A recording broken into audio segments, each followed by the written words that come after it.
Hi, my name is Sasha Moore, and I am so delighted to have Chris Slack from the Finance Consultancy with me today, who's generously offered to be in the hot seat as we prepare for our next webinar, which we've titled Hold, Fold, Walk Away or Run, which is very much inspired by the song The Gambler. And I heard this song in a cafe, and I thought that is actually the perfect way to really think of any professional or personal situation in your life, whether it's micro or macro. So what I wanted to do is just get Chris's insights about a situation where you've held it. So the definition of holding it is really sort of you're in the flow and you're continuing to build momentum. Fold, which is redirect, pivot, keep the concept, but just change if you're like getting into a bit of a brick wall. Walk away knowing when to actually exit versus holding on for grim life, and then run. Like there is nothing about this professional circumstance which is serving you. So Chris, I thought that we would delve into one of these scenarios, but you have graciously offered to give your insights on all. So I cannot wait to hear the tales that you have. Well, when you pick a subject like the gambler, of course, I felt I was bound to at least try to attempt at all of these. Obviously, there's different angles to each of these, but I'd love to give it a go anyway. Let's see how we shape up. You've got the reins. Over to you. Okay. Does it matter if I don't particularly go in order? No, anything you like. The great thing about this is you can go completely rogue, again, in the spirit of the gambler. That's dangerous for all of us.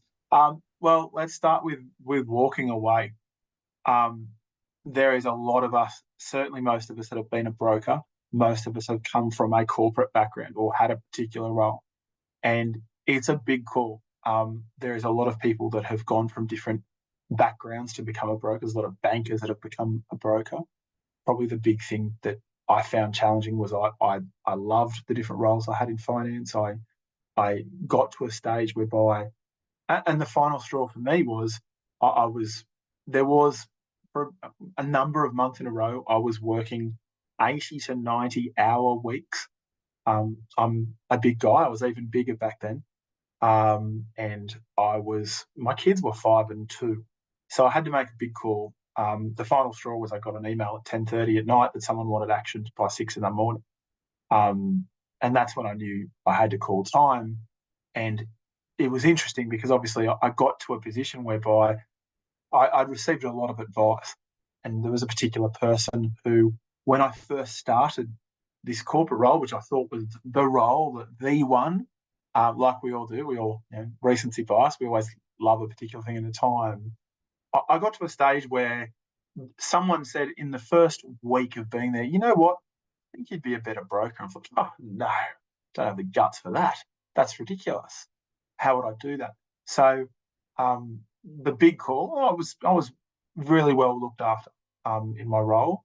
But when you start doing the maths, as much as you're well looked after, when it jeopardises your home life, your family, and more importantly, your health, and that's really where it got to. So my big walk away was, and I think for a lot of people that are watching this, if you're a broker, chances are you've done this. You've had to make a call. So the walk away is a pretty out there one, but it doesn't make it any easier. It doesn't make it an easy decision to do. Oh, it's a tremendously difficult decision, and it's a very multifaceted decision. And as you were speaking, whilst I'm not a broker, I am still a business owner. And of course, to go out and to do something where there is no safety net is extraordinary. And I was just thinking, I think with the walk moment, my perspective on that is you have a very defined window when you can own it, and then life will step in. You know what? So many people make massive calls, and one of my biggest things, Sasha, is not to inflict my risk profile the way I look at things on clients, and I try and make sure I keep an open mind. The things that other people have walked away from are extraordinary. Like, it is amazing how many people go, no, I'll throw in and I'll start again. So I certainly don't think it's unique to being a broker. I do think that as a business owner, you're right. When you make even that call, I don't care which small business you've been part of. The first 6 months of having your own business is the scariest 6 months for most people in their life. It's up there with, okay, you're going to be a father, or you've got something that's huge going on at home. Starting your own business is bloody difficult. So, my shout out for a lot of people is that big step, broker, business owner, um, that's a big one to make that call to walk away from the security net, but also the if you've been that way in tune to being that company person, it's very hard to then go, okay, right, well, now I'm the brand, now I'm behind all that. So yeah, Yeah, that, no, that would it's be my walk massive. away for sure. All right, I'm dying to hear another scenario. Okay, so I found the hold, being a gambler, I think I found the hold the hardest of the lot. So I suppose the next part would probably be the run. So um, I suppose a lot of people have different, a different sort of upbringing, and there's different areas and whatever else. Um, I I had a fairly I had a fairly where I grew up was a place in Newcastle, and everyone was very parochial. It was a very parochial sort of place, very competitive sort of high school and group and whatever else. And I I made the decision to move away to do university, whatever else. But that decision wasn't really made for that was kind of made for me. I moved down to Canberra and I did not know a soul. I'd never been to Canberra. I didn't do that little high school trip to Parliament House. Didn't do any of that. Um, and I had some friends, but I was always sort of competing in the shadow of a lot of other people. It was a very competitive high school and with very smart people. Um, and the benefit of hindsight and a bit more maturity is that, okay, perspective's a wonderful thing. But I certainly probably was a little bit insecure about the sort of people I had to compete against. And I had very strict parents. So they said, no, you're going to go to and do law wherever you get in. And all of a sudden I'm in Canberra and I've never been there before. I had an auntie who was down there and sorry, a cousin who was down there, and I think she was retrenched week one when I was down there. So I literally knew not a soul. And yeah, I suppose that no safety net. Getting back to that no safety net, I suppose the running was, I couldn't stay in Newcastle. I couldn't have that perspective. Now, don't get me wrong, Newcastle's a lovely place, and I do love going back there now. My family's still been there, but I think whether your geography or your mindset, it's very easy to get caught into this is how things are. But the breadth of experience, time, um, roles, uh, you grow into your own skin, and I suppose with time you get to those sort of positions. But at the time, it was super scary. You know, barely learned how to drive. Oh, now I'm driving 4.5, 5 hours to see the people, and I grew up with my family. So I suppose my run moment was okay. I didn't have the easiest time in high school or whatever. So right, whole new bunch of people, whole completely new peer group, and that's nothing new. Like most people have put themselves into a new job, or a new role, or school, all those things there. But I suppose what you then do with that and how you sort of come out of that experience. One of the expressions I have with my friends and whatever else is that a good night out or a great night out needs a little bit of adversity. So I find like having a great night, fine. But if you as a group you have this night out and some adversity happens and you all overcome it, then wow, you have an amazing time. So for me, I was very lucky. I suppose it was challenging. Yes, there was probably a few of those. Oh, it's time to come home. No.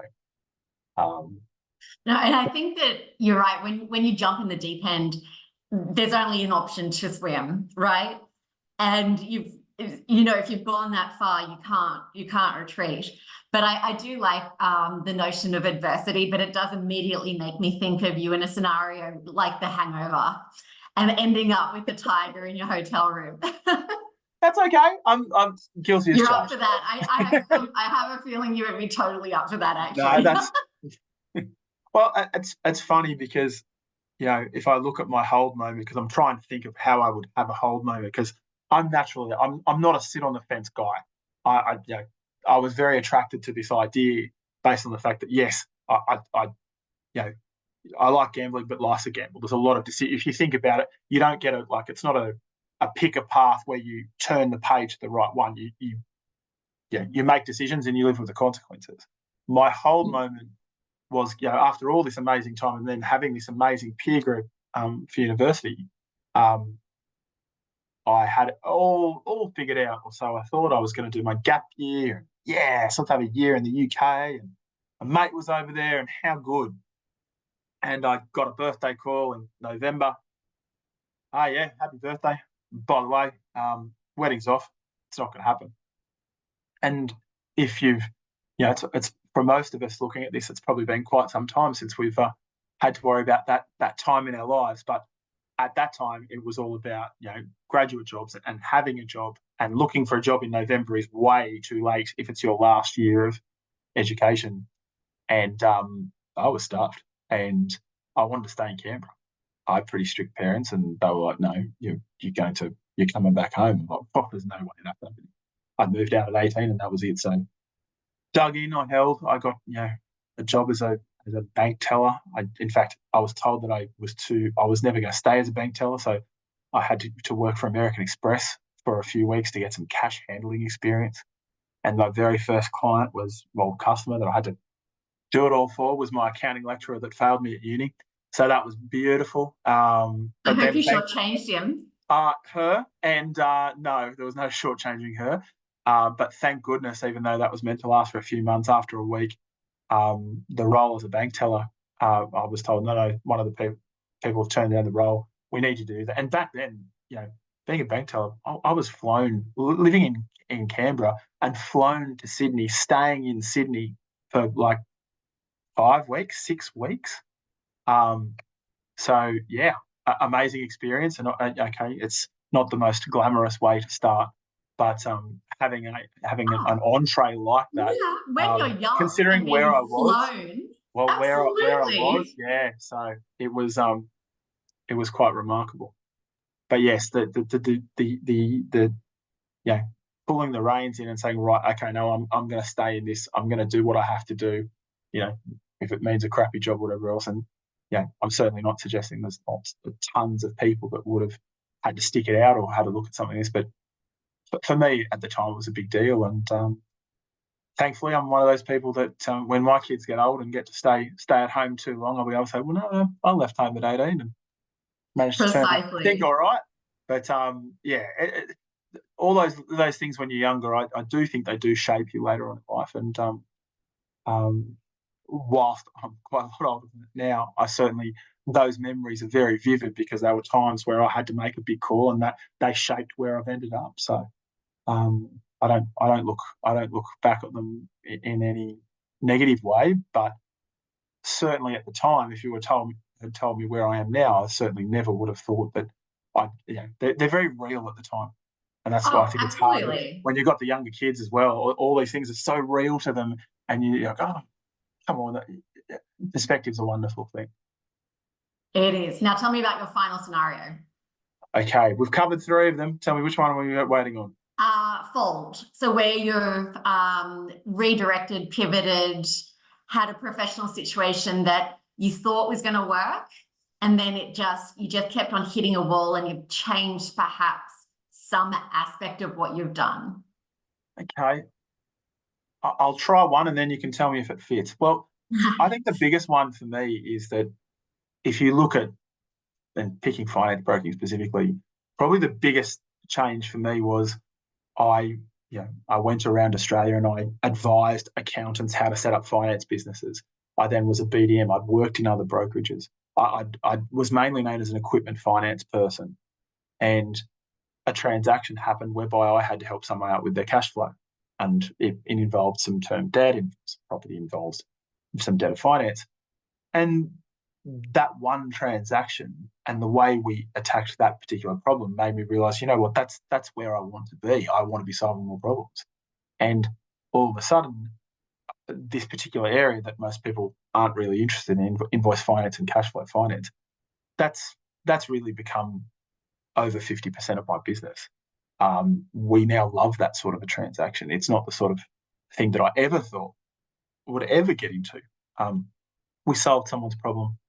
The next person started talking, and the next person started. So by solving a problem, it completely changed the direction of how I sort of saw myself. I also find it really interesting when I speak to other lenders and whatnot. Sometimes there's a stigma at the level that I play in. There's a stigma with calling yourself a broker. They want to call yourself a debt advisory person. So I don't mind either, but the the the title of being a broker isn't something that I've ever walked away from. But I find that with this particular direction, I'm not a mortgage broker.